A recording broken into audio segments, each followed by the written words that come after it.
Beliau lihat Al-Quran yang tidak ada bismillahnya. Iya. Iya, kita sepakat ada. Itu di surah At-Taubah. Di surah Di At-Taubah. surah Al-Bara'ah. Kenapa tidak ada? Karena memang di situ dilarang kita mengawali dengan bacaan basmalah. Ya. Bagaimana yang benar dengan isti'adzah, dengan a'udzu. A'udzu yang disiapkan di sampingnya yang panjang itu. Atau kalau tidak, cukup a'udzu yang umum kita lakukan. A'udzubillahi minasyaitonir rajim. Bara'atum minallahi wa rasuli, dan seterusnya. Bismillah memang dilarang. Tadi tanya kenapa alasannya bismillah dilarang.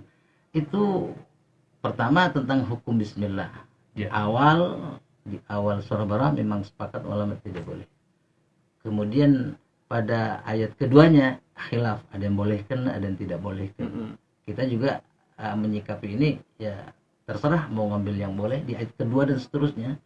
Itu khilaf. Ayat pertama tidak boleh, memang haram hukum.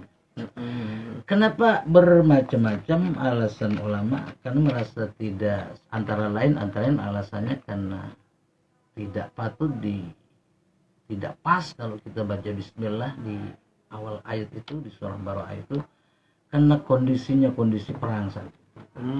Jadi yang pas mohon lindung pada Allah. Mohon keselamatan, lindung pada Allah. Ada sebagian yang mengatakan berpendapat demikian. Ada mengatakan ini sambungan dari surah al sebelumnya. Ada ulama sebagian mengatakan tidak usah ada bismillah. A'udzu yang disyariatkan di situ. A'udzu yang disyariatkan. Itu kira-kira yang bisa saya. Ya, Bunda Dalia gitu ya.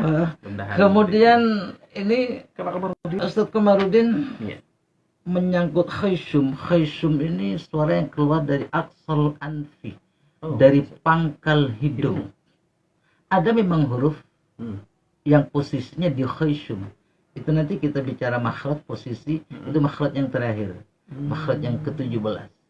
Posisinya di khaysum. Di situ hanya ada huruf nun dan mim tasydid. Kemudian huruf-huruf gunnah, ikhfa dan semacamnya. Posisinya di situ. Kadang-kadang bikin alamin. Iya, posisinya di situ.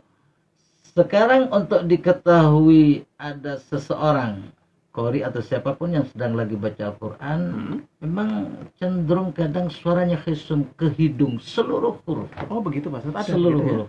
Ini contohnya. Yang saya contohkan ini seluruhnya ke hidung.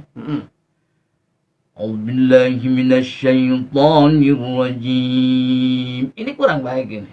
Suara ini kurang baik. Buktinya kalau kita sentuh hidungnya disumpet, ditutup hidungnya pasti nyentuh.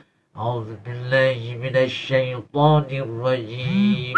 Cara tahu untuk bahwa suara kita ke hidung misalkan, kita coba.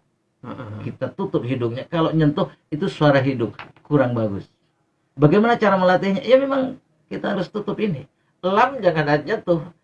A'udzubillah, billah kan? Billah. Tapi kalau billah, ini ke hidung, suara hidung. Tadi pertanyaan gimana cara melatihnya? Hidung kita ditutup.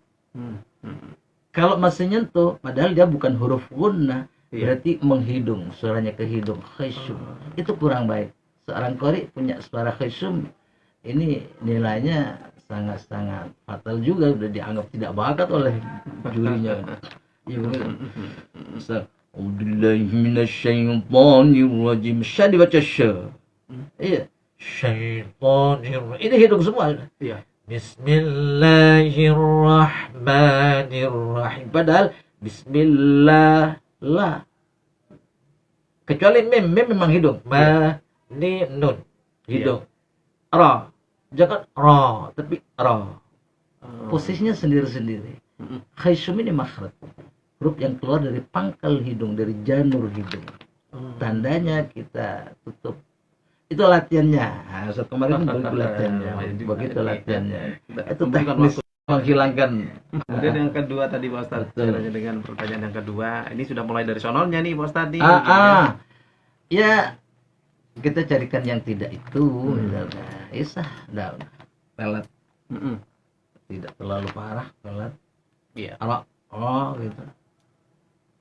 Tapi kalau bismillah enggak itu tuh Bismillah ada yang parah memang.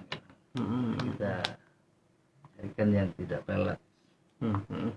Makmumnya yang begitu ketika bermakmum dengan yang suaranya pelat yang memang dari sananya yang parah, itu kurang pas dari situ. Di makmum yang sama dengan kita bermakmum pada yang tidak fasih bacaan Al-Qur'annya. Jadi justru yang bacanya rusak misalkan, berubah makna, justru makmumnya yang sudah pasti itu bisa tidak sah salatnya itu.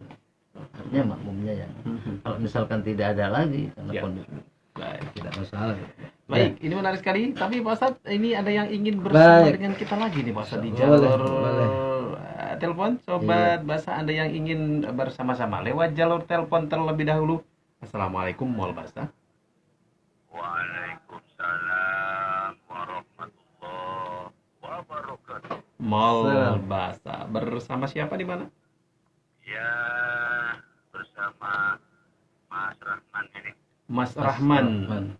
Iya. Gimana? Baik. Mas Rahman Ya. Karangasem. Silakan Mas Rahman. Assalamualaikum Ustaz. Assalamualaikum warahmatullahi wabarakatuh. Ya, saya mau tanya. Ya. Saya mau tanya. Saya mendengar sendiri. Iya. Orang itu azan. Azan. Ya. Apakah betul? Misalnya, Allahu Akbar, Allahu Akbar. Terus jawaban yang keduanya, Asyhadu an la ilaha illallah. Di yang kedua ya. Selanjutnya, Hayyalah sholat. Ayyalah. Bukan hai, hai. Nah, itu Ustaz. Baik. Bagaimana seandainya saya memperingati atau saya istilahnya saya kasih tahu salah atau bagaimana Ustaz ini Ustaz? Iya. Baik. Masalah azan. Baik. Oke, dah itu aja. Terima kasih Mas Rahman. Assalamualaikum. Waalaikumsalam warahmatullahi wabarakatuh. Mas Rahman, terima kasih yang ada di Karangasem ini. Ini katanya dengan Adan ini Mas. Benar, memang di luar ini memang banyak permasalahan terkait dengan bacaan-bacaan. Ya. Itu kita yang bisa harus telaten atau membimbing para muadzin khususnya dalam ini. Kalau tadi pertanyaan bagaimana, itu tidak sah, tidak dapat kesunatan adzan kan sunat. Ketika adzannya keliru, maknanya keliru juga ya. Mana juga keliru tadi. Tidak dapat kesunatan. Bagaimana cara, memang harus dilatih. Allahu Akbar, Allahu Akbar. Allahu Akbar, Allahu Akbar. Tetap ada fasahanya, tetap akbar.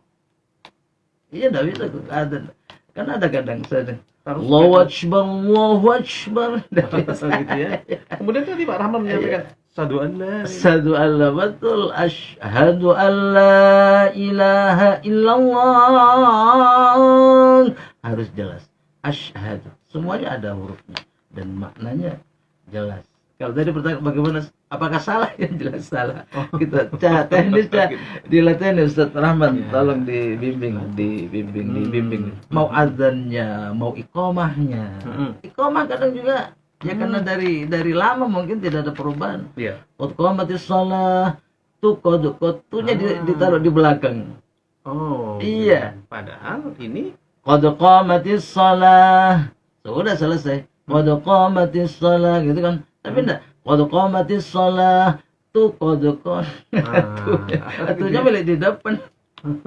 Qad qamatis shalatu Anda kan dilanjut qad qamatis shalatu Iya, tapi ini enggak wakaf, berhenti. Qad qamatis shalatu tunya miliknya di depan itu.